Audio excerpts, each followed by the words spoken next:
I wanted to start this next video with a clip from this video here, Targeted Individuals and Mind Control with Dr. John Hall. And it's about electromagnetic rape. I'm not sure how long it is. It's not very long, what I wanted you to hear. So here we go. Genital attacks are very common, especially in women. They refer to it as electromagnetic rape, and usually that's meant to initially lightly stimulate the woman's vagina with a tingling sensation, usually meant to get them to masturbate, where obviously while perpetrators are watching. But over time becomes painful. Um, but the whole time you're actually hearing the perpetrator's voice, letting you know that they're doing it. Ugh, that's disgusting. That is so sick. So the ultimate goal of this, I mean, it sounds to me like it's a They Live scenario.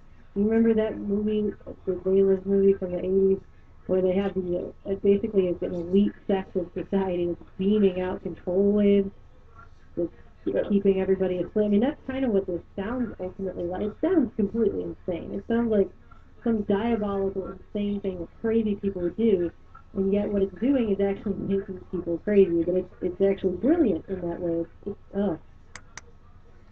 Okay, I hope you caught all that. I was just sitting here doing some other thing, looking at my email, I think, and this was playing in another tab, because per my usual, I have gobs of tabs open. My son really hates that, so don't tell him. Um, but when I caught that, I zoomed over to this tab and hit my pause. And I don't know if you know it or not, but you can use your arrow keys and do a reverse if you don't want to use the slider, because sometimes it'll go too fast, too far. And that's what I did. I used my arrow keys this time to, because I really wasn't sure, because I wasn't looking at the screen how long that was, seconds or a minute and whatever it was, minute and a half, something like that.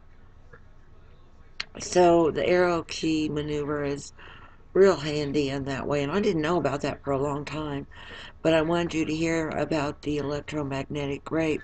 Some of you had already heard about it. I'm real sure of that. Um, Others of you, this is brand new, and you may be still thinking that we're all verging on insanity, but we don't seem to think so. And there's probably more of us than there are of you anyway by now, of people who are believers. So I hope you don't plan on coming over to my house and doing some crazy ritual thing in my yard, but I tend to believe this. And what I really would like to believe, if I could choose, well, I guess I do choose in essence, don't I? Would be that the stepdaughter was manipulated with electromagnetic waves instead of having a heart of darkness and getting on the floor in the church room. Almost said Sunday school room. For all I know, it could have been Sunday school room. I don't know. But if she was manipulated with mind control technology, wouldn't that be kind of an upside to having a heart of darkness? That, oh, this is what I ought to be doing at Sunday school? Because I never ever knew anybody personally who did such a thing. I never knew anyone who committed sacrilege, and that's what that is sacrilege. When you do something like that on the floor of a church, a Christian church, oh my goodness. So I was weighing out some of those other alternatives.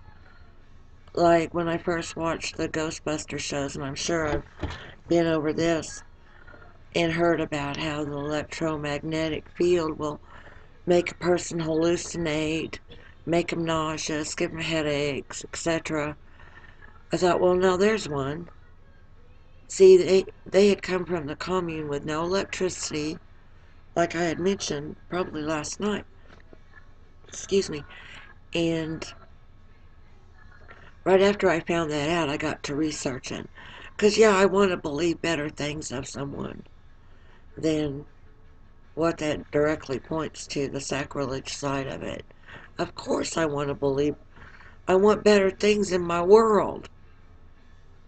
Don't you? So, anyway, I kind of took the ball in that regard and ran with it with the research and looked for a tower locator. And back to what I was saying, they had none there. I didn't at the time know how to use a tower locator for that area. Excuse me, because I didn't know their zip code. Now I can more approximately get their area and find out via zip code how many towers are in that area. Towers and or antennas, because the site I was using uh, gave both, the numbers of both. And here, compared to there with zero, we're back to this up here in Iowa thing at the commune, clear down here in central Missouri. But there's 110 antennas and towers here in town. So if you came from an area where there were very, very few into an area with 110, and all of a sudden you're just, what do I want to say, thickened with it,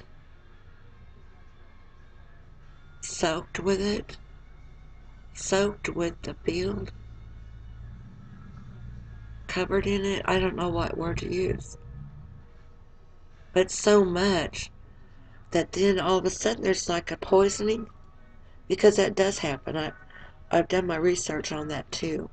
And in Canada, they actually pay disability, I read somewhere, for the tower illness, which is what that is. It's from um, the closeness to the radio programming things. Like my son was getting it from his old job, and I mean, you can get it. Radio personalities, your local DJs get it. I had started talking to a local DJ about it once, and I sent him information he asked for me to send because that was all very interesting to him. So I did send him a big old bunch of info because I like to be helpful. Maybe I'm not helpful right this moment, but I like to be helpful when I can, because what else can I do? I can't fund anyone. You know, I can't go out and change your brakes or fix your transmission, but I can do little things like know things and then pass it on, if that's a big help. Sometimes it is, sometimes not. So, okay, I've talked about 8 minutes on that now, so I better figure out some other thing. Let's see, what can I figure out? I had a couple things open that go along with my talk. Here on sueeasy.com, and I'll raise it so you can see the link. See here, sueeasy.com, and I can put the link when I'm done. Class action. It tells you how to successfully sue these SOBs for their covert government, harassment, and non-consensual experimentation. So how do you like those apples? I think that's pretty freaking cool. And that's a pretty cool image. They have this graphic right here. That's pretty cool. Okay. There's that one, and let's see. What else was I looking at? I had this paste open. Here's the link up here. and you'll find there's a search box over on the top right. If you go to the actual, well, there might be one here too. Yeah. See, on the very right, there's a search box every time.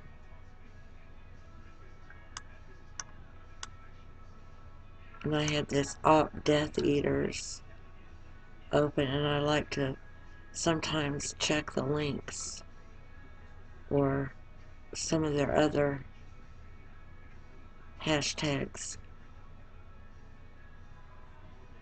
This one was about a pedophile ring where some of the kids in the UK had been being found with no lower half. No lower half at all. And I had posted some of that this morning on my Facebook. Let me see if I can get it real quick.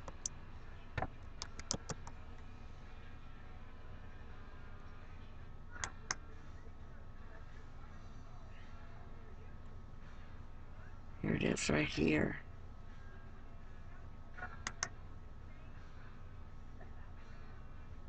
This talks about Seville and his victims. Macabre accounts of Seville acting unacceptably with dead bodies in the mortuary at Leeds General Infirmary. Witness claimed he wore huge rings that he said were made from the glass eyes of dead bodies held in the mortuary.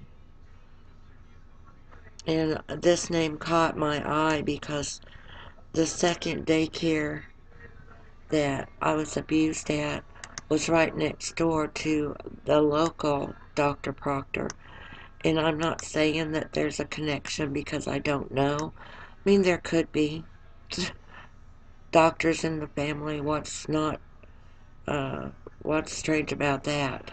That's not uncommon for there to be several doctors in one family. So when I saw it, of course, my little flag went up.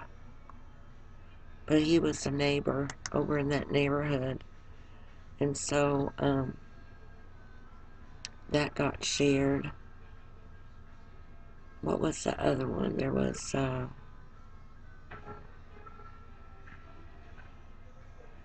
don't know now. I have to try to get this open. I always find stuff on the pedophiles. Pedo wood file, that's something you might want to Google if you're trying to connect people to rings, to the pedophile rings. And I think they exist everywhere. And they also call them protected pedophile rings because once they get someone of some stature in their ring, that person can provide protection for all of them. See what I'm saying? I know it's probably kind of difficult if you've never had to deal with them before. That doesn't mean that you don't have an interest because if you have kids, you have interest. Do you want your child to walk to school past the house of someone who's suspected even of being a part of a pedophile ring? No, you don't. You'd want to know. You'd want to know even before you moved in that neighborhood. Because hard telling. What if it's more than just a rumor, you know? And I know that's bad. That puts the imposition on the people who have the rumors going on about them, because rumors will sometimes turn into straight up accusations, and it can ruin their life. I talked about this last night. There's no use, and see, I'm running out of time too. I'm down to 14, 30, 41 counting. Less than 15 seconds. So I might as well go to the next one. See you there.